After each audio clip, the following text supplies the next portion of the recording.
This is Newcap News with Lauren Poland.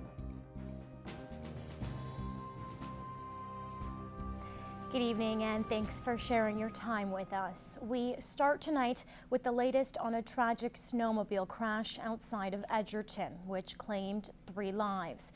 Friends of the victims say 24-year-old Christy Adam and 28-year-old Sheldon Quinn were engaged and just learned they were going to be parents. Both were from Wainwright. They, along with 20-year-old Brad Backman of Bigger, were killed after their snowmobiles plummeted 20 feet off an embankment, crashing on the highway. These recent deaths are sparking words of caution. Carrie McCullough tells us what you need to know to stay safe while snowmobiling. Snowmobiling, a fun sport enjoyed by many Canadians, but before you set out to participate in this high-speed activity, there are many safety measures to be aware of. You definitely want the proper riding gear. Make sure it's CSA rated helmet, boots up to -40, proper gloves. This hypothermia is a big thing. Sledding. If you take a sled out, you do 60 kilometers an hour. It doesn't take too long before it hits -45, 50 wind chill. Excess speed is one of the main contributing factors to snowmobile fatalities. Drinking and driving is also a common occurrence. People let their guards down, they're not as cognizant of what's going on, and maybe think, oh, you know, I can drink a bit, I'm just going to drive across the field home or whatever it is. And it may factor in more. People may think it's less of an issue if they've been drinking and drive on a snowmobile because it's off the road. Having proper licenses and insurance is essential for being legal and protecting yourself. You definitely want to make sure you're insured, not because of your own mistakes, but mistakes of others. And yeah, make sure your sled is plated. You must abide by many of the laws that also apply to driving a car, such as if you get caught under the influence, a stiff penalty will occur. And even if you are an experienced snowmobiler, make sure you are familiar with your area. If you are not, slow down and take extra caution. If you're not familiar with areas, there's fences, there's trees, there's gullies, there's all kinds of other rivers, hazards that at night or daytime, if it's snowing, your visibility is going to be impacted. So that's a caution as well. Carrie McCullough, Newcap News. The Royal Canadian Legion of Wainwright welcomed home Afghanistan veterans as they returned from their different tours overseas. As William Robertson explains, the soldiers are thrilled to celebrate together. Applause and many thanks were exchanged between Afghanistan veterans as they were welcomed home from their many different tours overseas. For Wainwright, a welcome back to family and friends. Well, the military is part of our community and have been here, since the Korean conflict. So we refer to them as citizens of the community and of the town.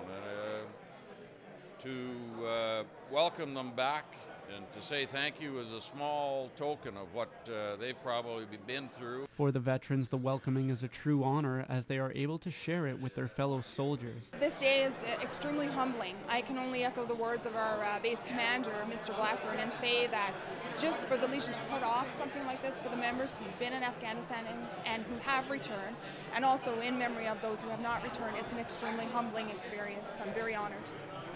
The reasons may be different for joining the military, but to be home and shown this appreciation feels the same for all. It gives you a warm and fuzzy. It's kind of overwhelming and very humbling. To be able to come back and thank these guys who completed their mission and come back to us, it just tugs at my heart. There are still soldiers going overseas in different capacities, and hopefully they too will return home and be welcomed with open arms. All too often, we as Canadians remember the fallen, but forget to remember those who are lucky enough to return home. So thank you for everything you have done and continue to do for our country. William Robertson, Newcap News. Recognizing achievements and celebrating success, Lakeland College paid tribute to its top students last night at its annual awards ceremony. The difference between the impossible and the possible lies in a person's determination. Drive and determination are just some of the characteristics of these talented students. Close to 730 recipients shared their success honored for their achievements over the past academic year. Recognition for everything from community service to financial need to finishing the top of their class. I feel honored that they're taking time to recognize the students for their awards and scholarships. Dozens of donors gave just under $690,000 to divvy up, and at the ceremony they got the chance to meet the award winners firsthand. We've heard so many positive reviews from our donors that they actually get to sit and talk to our students, so despite the snow and a little bit of a storm outside, in here we're having a really good evening. Not everyone knew they were being recognized. It was unexpected as I didn't do any sort of application process, so it's nice to get that letter in the mail and get a little bit of the stress taken off in terms of financial situation. So Ian was awarded for top marks in the university transfer program. Spending his first year at the U of A, moving to Lakeland gave him opportunities he couldn't get in Edmonton. I know my first year classes, I know one of them was 430 students at the U of A, and I believe my biggest class here is 16, so quite a bit different and a little easier to focus. And despite a smaller school population, educators agree some of the country's finest are right here in Vermilion and Lloydminster. If this is any, I guess, indication of what our future workforce looks like, we're in good shape. We have some really, really super students here. Gerard joins us now for our first look at weather. And not too bad today, but a little bit windy.